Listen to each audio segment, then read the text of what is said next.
안녕하세요. 여러분의 마음을 연구하는 눈치연구소 소장입니다.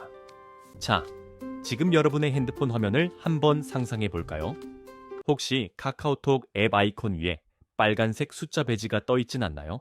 숫자 1, 2, 아니면 99 플러스. 그 숫자를 볼 때마다 가슴 한 구석이 턱 막히는 듯한 기분 느껴본 적 있으신가요? 핸드폰 진동이 징 하고 울립니다. 미리 보기로 슬쩍 내용을 확인합니다. 뭐 해? 자, 저번에 부탁한 자료 확인했어? 내용을 확인했지만 여러분은 채팅방에 들어가지 않습니다. 그냥 화면을 덮어버리죠. 그리고 마음속으로 이렇게 외칩니다. 아, 나중에 답장해야지. 지금은 에너지가 없어. 완벽하게 답장할 기운이 생기면 그때 해야지. 하지만 그 나중은 쉽게 오지 않습니다. 하루가 지나고 이틀이 지나고 카톡방 옆의 숫자 1은 사라지지 않은 채 화석처럼 굳어갑니다. 사람들은 이걸 두고 안익십이라고 부르죠. 사회적으로는 이걸 꽤나 부정적인 시선으로 봅니다. 일식보다 더 기분 나쁘다. 사람 무시하는 거냐. 회피형 인간이다. 예의가 없다. 라며 비난의 화살을 쏘아대곤 합니다. 아마 이 영상을 클릭하신 여러분 중에서도 이런 비난 때문에 죄책감을 느끼거나 반대로 안익십을 당해서 상처받은 분들이 계실 겁니다. 그런데 말이죠. 오늘 제가 여러분께 드리고 싶은 말씀은 아주 명확합니다. 여러분이 카톡을 안 읽고 싶는 그 행동, 단순히 게으르거나 상대방을 무시해서가 아닙니다. 오히려 정반대입니다. 여러분의 뇌가 너무나 치열하게 작동하고 있기 때문에 역설적으로 멈춰버린 것입니다.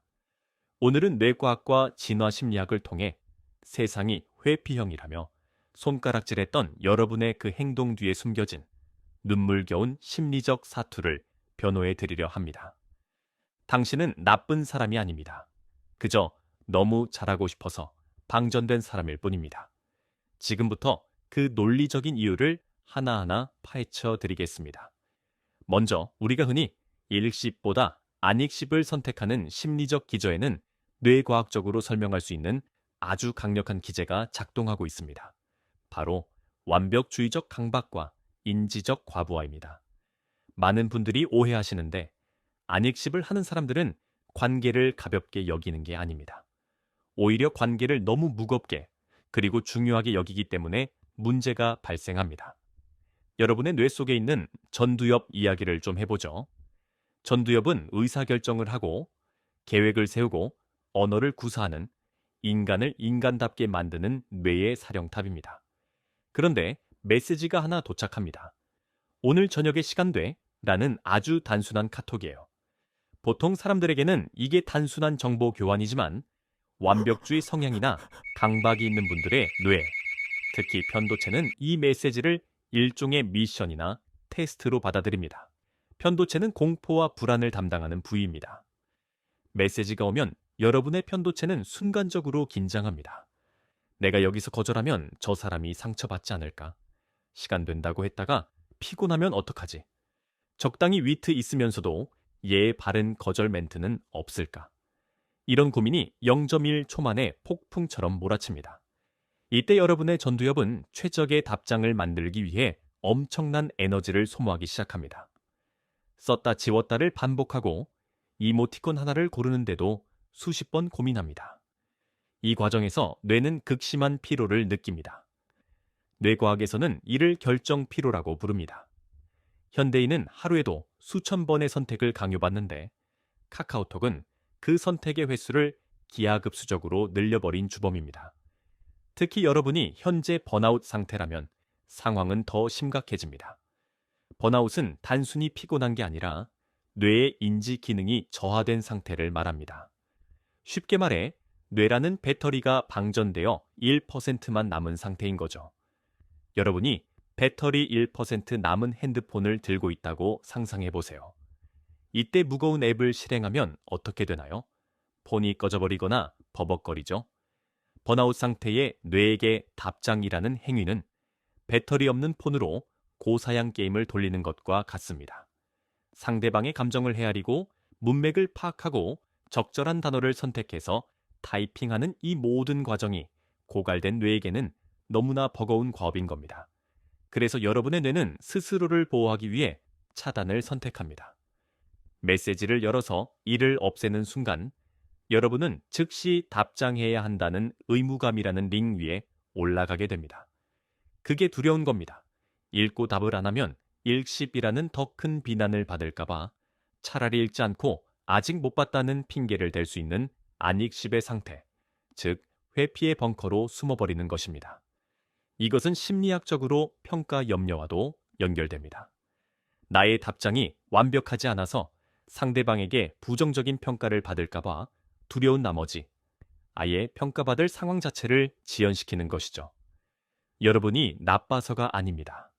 뇌 속의 코르티솔 수치가 이미 한계치를 넘었기 때문에 생존 본능이 지금은 더 이상 정보를 처리하지 마, 그냥 눈을 감아 라고 명령을 내리고 있는 겁니다. 즉, 안익십은 타인에 대한 무시가 아니라 붕괴 직전의 자아를 지키기 위한 처절한 방어 기제인 셈입니다. 자, 그렇다면 왜 하필 우리는 이렇게 진화했을까요? 왜 쿨하게 대충 답장하지 못하고 전전긍긍하며 메시지를 묵혀두는 걸까요? 시계바늘을 수만 년 전 원시 시대로 돌려보겠습니다. 진화심리학적 관점에서 볼 때 인간에게 가장 큰 공포는 맹수에게 잡아먹히는 것이 아니라 무리에서 배제되는 것이었습니다. 원시 부족 사회에서 무리로부터의 추방은 곧 죽음을 의미했습니다. 그래서 우리 조상들은 타인의 표정, 말투, 사소한 행동 하나하나에 목숨 걸고 예민하게 반응하도록 진화했습니다. 이것을 사회적 민감성이라고 합니다. 안익십을 하는 여러분은 사실 조상들 중에서도 가장 사회적 민감도가 높고 신중했던 생존자들의 후예일 가능성이 큽니다. 과거에는 말을 한마디 잘못하거나 분위기를 잘못 파악하면 집단 따돌림을 당해 생존이 불가능했습니다. 그래서 여러분의 유전자는 확실하지 않으면 움직이지 마라, 완벽하게 안전한 답변이 떠오를 때까지 입을 다물어라 라는 생존 수칙이 깊이 각인되어 있습니다. 문제는 진화적 불일치입니다. 우리 뇌는 아직도 150명 남짓한 부족 사회에 맞춰져 있는데 현대 사회는 카카오톡이라는 도구를 통해 수백 수천 명과 24시간 연결되게 만들었습니다. 원시 시대에는 하루의 중요한 대화를 몇 번이나 했을까요? 기껏해야 사냥할 때, 밥 먹을 때 몇 마디였을 겁니다. 그런데 지금은 어떤가요? 출근해서 퇴근할 때까지, 심지어 잠들기 전까지 수없는 단톡방과 개인톡에서 사회적 신호가 쏟아집니다. 여러분의 뇌, 그 중에서도 고도로 발달한 사회적 레이더는 이 모든 신호를 생존 위협으로 감지합니다. 직장 상사의 넵이라는 단답형 메시지, 뒤에 숨겨진 의도를 파악해야 하고 연인의 이라는 점 3개에 담긴 서운함을 읽어내야 합니다. 이 엄청난 양의 사회적 단서들을 처리하다가 뇌가 과열되는 건 너무나 당연한 일입니다. 특히 회피형 애착 유형을 가진 분들은 유전적으로 개인의 공간과 자율성이 침해받을 때 극도의 스트레스를 느끼도록 설계되어 있습니다. 과거에는 이런 성향이 혼자서 사냥을 나가거나 낯선 환경을 탐색할 때 유리하게 작용했습니다. 하지만 언제 어디서든 까톡하고 나의 시공간을 침범하는 현대 기술은 이런 분들에게 마치 24시간 감시당하는 감옥과 같은 스트레스를 줍니다. 그러니까 여러분이 답장을 미루는 행위는 사실 원시 시대로 치면 신중한 부족권으로서의 역할을 수행하고 있는 것입니다. 섣불리 대답해서 부족 간의 분쟁을 일으키느니 차라리 침묵을 지키며 상황을 관망하는 것이 생존에 유리했으니까요. 여러분의 본능은 잘못되지 않았습니다. 단지 21세기의 기술 발전 속도가 여러분의 섬세한 유전자를 너무 가혹하게 몰아붙이고 있을 뿐입니다. 여러분이 느끼는 그 답답함과 죄책감은 고장난 게 아니라 너무 오래된 고성능 레이더를 가지고 현대의 전파 홍수 속에 서 있기 때문에 발생하는 자연스러운 현상입니다. 여러분, 이제 조금 마음이 가벼워지셨나요? 핸드폰 화면 속 사라지지 않는 숫자 1은 여러분의 게으름의 증거가 아닙니다. 그것은 여러분이 타인에게 상처 주지 않으려 노력했던 고민의 흔적이며 방전된 에너지를 어떻게든 지켜내려는 본능적인 방패입니다. 이제 우리는 이 행동을 재정해야 합니다. 여러분은 답장을 회피하는 것이 아니라 가장 적절한 타이밍을 기다리는 중입니다. 여러분은 사람을 무시하는 것이 아니라 나의 에너지가 충전될 때까지 잠시 관계의 대기실에 머무는 것입니다. 이것은 여러분이 가진 단점이 아니라 에너지를 효율적으로 분배하려는 뇌의 현명한 전략일 수 있습니다. 물론 기다리는 상대방의 마음도 중요합니다. 하지만 내가 물에 빠져 허우적대고 있는데 물 밖의 사람에게 손 흔들어 줄 여유가 어디 있겠습니까? 먼저 여러분이 숨을 쉬어야 합니다. 여러분 자신을 벼랑 끝으로 몰지 마세요. 나는 왜 이럴까? 라고 자책하는 그 시간에 뇌는 더 스트레스를 받아 답장할 힘을 잃게 됩니다. 제가 처방전을 하나 드리겠습니다. 안익십을 하는 자신을 발견하면 이렇게 말해주세요. 지금 내 마음의 배터리가 충전 중이구나. 완충되면 누구보다 다정하게 답장할 수 있어. 라고요. 그리고 정말 소중한 사람들에게는 미리 솔직하게 양해를 구하는 것도 방법입니다.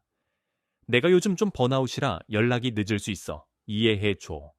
이 한마디가 여러분을 완벽주의의 감옥에서 꺼내줄 열쇠가 될 것입니다. 안익십, 그거 좀 해도 괜찮습니다. 당신은 무례한 사람이 아니라 그저 지금 당장 쉴 곳이 필요한 섬세하고 사려 깊은 사람일 뿐이니까요.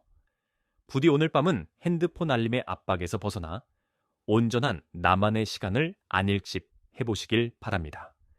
세상의 모든 눈치를 연구하여 여러분의 자존감을 지켜드리는 곳, 여기는 눈치연구소였습니다.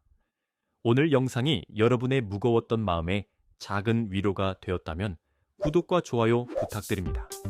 여러분의 클릭 한 번이 저에게는 일십 없는 따뜻한 답장이 됩니다. 감사합니다.